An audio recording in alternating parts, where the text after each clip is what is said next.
Happy Friday, everyone. Tom Grisafi, Ag Bull Media, sitting down here in Nashville at the Nesvick Trading office. And boy, do we have a lot to talk to you about.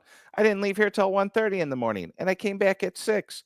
The world changed. I sent a text out to clients yesterday saying, there's nothing going on. I wish I had some news. There's just nothing going on. Well, it all changed.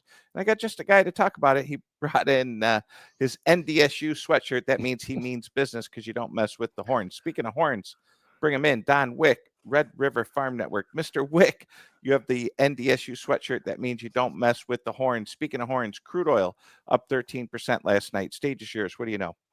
Obviously, the war had or the bombing taking place in the Middle East had a lot of impact on that. We came in this morning and saw crude taking big advances, gold going to new highs with that really being that safe haven. It is a crazy time. I went home yesterday thinking the senator in handcuffs was going to be the big news story of the day, and obviously you started sending me texts last night about what was happening overseas. Yeah, that's one for the books. I didn't even know it had happened. You know me, I always have my phone or Squawk Box or Mm-hmm. something. I didn't know. I was actually working here. We have a new studio here in Nashville, Agbull Media, Agbull Trading Building. I had no clue.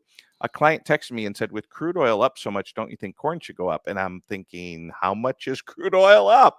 Show us what we have. And when I logged in, crude oil was up $5. So absolute dynamic. Now that was nothing because an hour and a half later, I started texting you and clients, and I send out my group texts and stuff.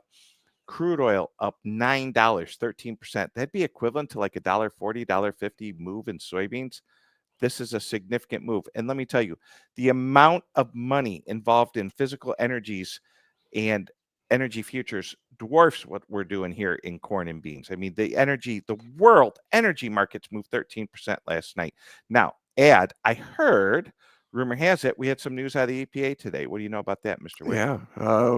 Mid-morning, the announcement from the Environmental Protection Agency regarding the renewable fuel obligations, renewable fuel volumes that came out. And I think the trade, you tell me, but I thought the trade was thinking it was going to be lower than the Aggies and the biofuel industry had been hoping for, and it actually came out better than anticipated. We're looking at a 15 billion gallon total for 26 and 27 on the ethanol blends. The biodiesel quota, it's like 3.3 billion this year, goes to 5.6 billion gallons for 26 and almost 5.9 for 27. Again, highest ever as far as the volume requirement that we've ever seen in that announcement this morning. Certainly had a huge impact on the soy oil in our trade here today as well. Yeah, soy oil just closed limit up 506.1 up 300 ticks on soybean oil limit up. Yes, uh, every few weeks you'd see soybean oil up 150 ticks, down 150 ticks, up, down. I looked over, soybean oil was off to the races, and then soybeans had a magnificent day. Soybeans up 25, 26 cents going home over the weekend. Grains closed on the high, soybeans on the high, corn on the high, all three classes of wheat on the high. Energies are moving. Right as we start to film here today, we had some breaking news here. Bombs are flying. Iran now sending in bombs and missiles to Israel. Was it you? I don't know who said it. Someone said that's what we need, another war, right? That's just what. Who had another war on their bingo card? Not me, Mr. Wick. Uh, think about the shipping issues. That Strait of Hormuz, 20% of the oil daily goes through that particular shipping channel. So that has to have an impact on the petroleum. We knew what happened in the Black Sea region when we started with the Russian-Ukraine conflict. So a lot of this is just trying to get from point A to point B. Yeah, let's talk about fertilizer. Iran, third, fourth largest producer of a certain type of fertilizer. Keep an eye on that. You know, Josh, is it Josh Linville from FC Stone does a Yep. wonderful job keeping track of fertilizers. Go back and look at his tweet, and he had some great coverage on that. There's is a big deal. This isn't like crude was up $2. They're fighting, then it went back down. We have the stock market down a bunch, which is somewhat normal for what's going on lately. But then it's a Friday the 13th, I might add. And these guys are going to fight Friday, Saturday, Sunday. These markets, wherever they close, are not going to look the same. Speaking of not closing well, did you see where the cattle market closed, Mr. Wick? Well, That market, we've been looking at what's been going on with demand there. It's been amazing how it's held together. When we're paying that much more at the gas pump, that's going to probably impact what we're going to see at the supermarket as well. Yeah, and if you're out there in financial land and you were hoping interest rates were going to get lowered, I don't know about that. When crude oil, the energies of the world, go up 12, 13%, that is extremely inflationary. And as far as cattle, those tires were full. They let a little air out of them. Live cattle, feeder cattle closed on the dead low, and then we're open for 5 more minutes. We close at 1 o'clock. We officially close at 1:05, offered through the lows into the bell. It's been a long time since I've seen a cattle market organized and sell off like that. We sell off and we have these vicious rallies. This one's real. We closed on the low, put them down for the week. We'll see where we open Monday, but there is a lot of risk over the weekend.